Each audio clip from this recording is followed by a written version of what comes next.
নমস্কাৰ প্ৰিয় বন্ধু বান্ধৱীসকল, আজি ভিডিঅ'টো লৈ আহিছোঁ বিষ ৰাশিৰ ব্যক্তিসকলৰ 2026 বৰ্ষটো কেনে যাব। প্ৰথমে লৈ আহিছোঁ স্বাস্থ্য। 2026 চনত আপুনি হয়তো স্বাস্থ্য সম্পৰ্কীয় বহু সমস্যাৰ পৰা মুক্তি পাব। ৰোগ প্ৰতিৰোধ ক্ষমতা বৃদ্ধিৰ বাবে প্ৰচেষ্টা লওক। আপোনাৰ ৰাশিৰ ওপৰত শনিৰ দিশটোৱে আপোনাক অলস কৰি তুলিব। বিশৃংখল জীৱনশৈলীৰ ফলত ডায়েবেটিছৰ দৰে ৰোগ হ'ব পাৰে। আপোনাৰ ৰাশিৰ পৰা দ্বিতীয় ঘৰলৈ বৃহস্পতিৰ ট্ৰেনজিটে আপোনাক যিকোনো অবাঞ্ছিত পৰিঘটনাৰ পৰা ৰক্ষা কৰিব। এই ট্ৰেনজিটৰ বাবে আপুনিও অলপ সংবেদনশীল হ'ব পাৰে। 2 জুনৰ পিছত কাণৰ লগত জড়িত কিছুমান সমস্যাত ভুগিব পাৰে। আৰ্থিক অৱস্থা। 2026 চনত আপোনাৰ আৰ্থিক অৱস্থাটো অভাৱনীয় পৰিৱৰ্তন হ'ব পাৰে। বছৰৰ আৰম্ভণিতে আপুনি আপোনাৰ বিত্তীয় ক্ষেত্ৰত অভাৱৰ অনুভৱ কৰিব পাৰে।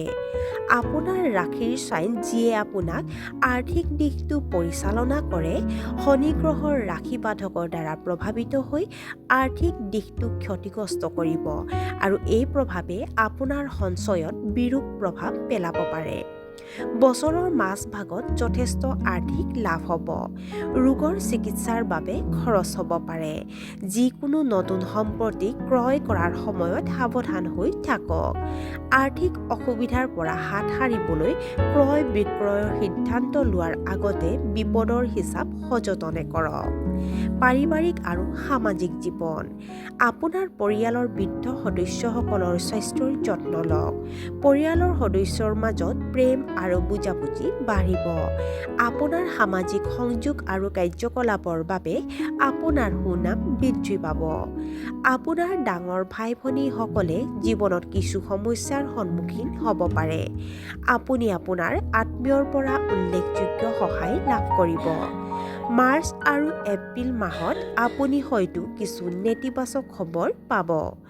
আপোনাৰ অজ্ঞাত শত্ৰুৱে আপোনাৰ ক্ষতি কৰিবলৈ ষড়যন্ত্ৰ কৰিব পাৰে। জুলাই আৰু ডিচেম্বৰ মাহত বিৰোধিতাৰ সন্মুখীন হ'ব পাৰে। প্ৰেম জীৱন।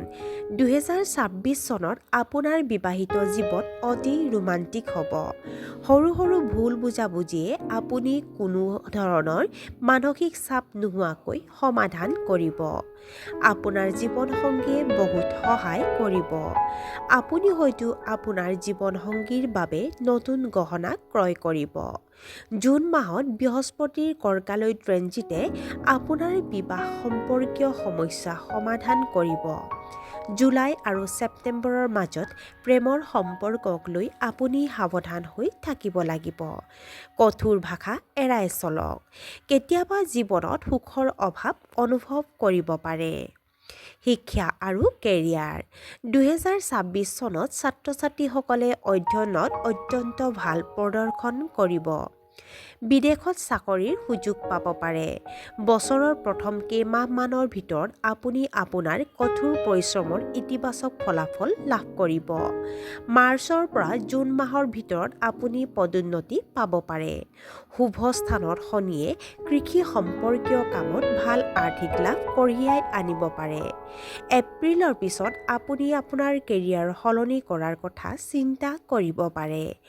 আপোনাৰ কেৰিয়াৰত উন্নত ফলাফলৰ বাবে নিজৰ দক্ষতাক নিখুঁত কৰিবলৈ চেষ্টা কৰক।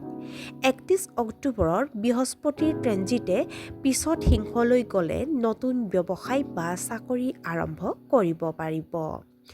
আৰু ৰাশি অনুসৰি এই বছৰৰ বাবে প্ৰতিকাৰ হৈছে প্ৰতি মাহৰ সংক্ৰান্তিৰ দিনা মন্দিৰত ঘিউ দান কৰিব।